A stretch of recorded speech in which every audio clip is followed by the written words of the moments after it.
И си казвам, гледайки снега, че съм принц, като този от приказките, и правя чудеса. И носят щастие на хората с моята вълшебна пръчица.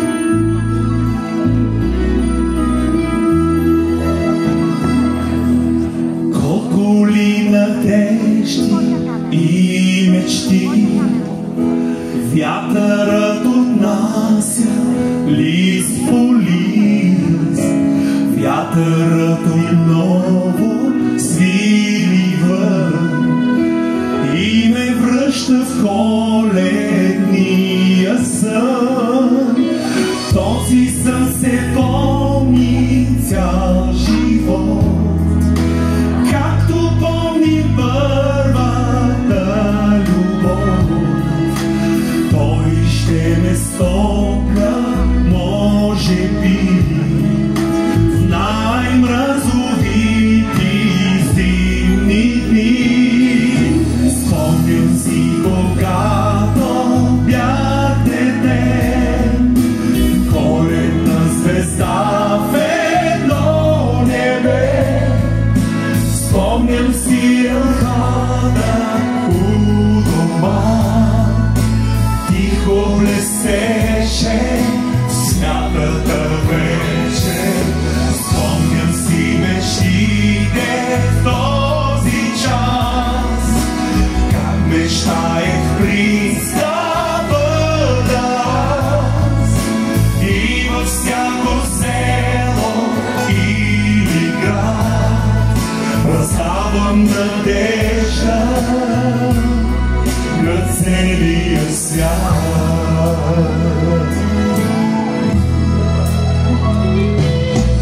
Колко ли надежди и мечти вятърът отнася лист по лист, вятърът ревее там навън.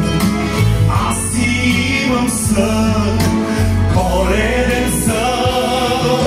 Спомням си, когато бях дете, коледна звезда в едно небе. Спомням си елхата у дома, тихо блестеше в святата вечер. Спомням си, когато бях дете, коледна звезда в едно небе.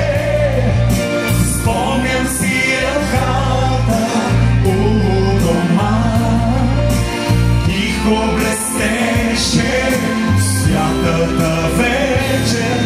Спомням си мечтите в този час, как мечтаех принц да бъда аз. И във всяко село или град раздавам надежда на целия свят. О, на целия свят.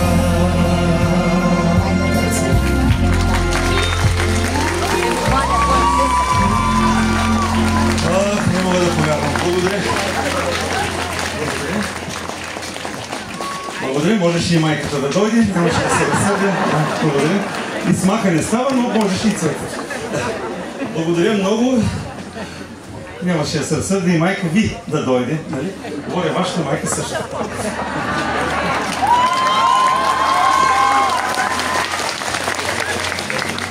Така, аз се запитна малко. Между другото, направи ми впечатление така в малката поза. Видях, 7 човека не снимаха, за което така чак се изненадах. 7 цели. Но все пак да знаете, че сте на концерт на Веселин Маринов, докато изпращате на бабата и на лелете. Да знаете, че мой концерт има, да. Ако сте забравили, че все пак има още някакво възможност от дамата напред, докато свърши батерията, нали? Да. Съгласен съм. Че може малко да прекалявам, но само преди няколко дни излезе новият ми албум с коледни песни, който се нарича "Писмо до дядо Коледа". Почти всички не са си го купили, защото вече няма и откъде да го намерят. Обаче да го вземете, че го има като факт. До година, като му дойде времето, някъде ще го откриете в някоя бензиностанция. Но искам да ви кажа защо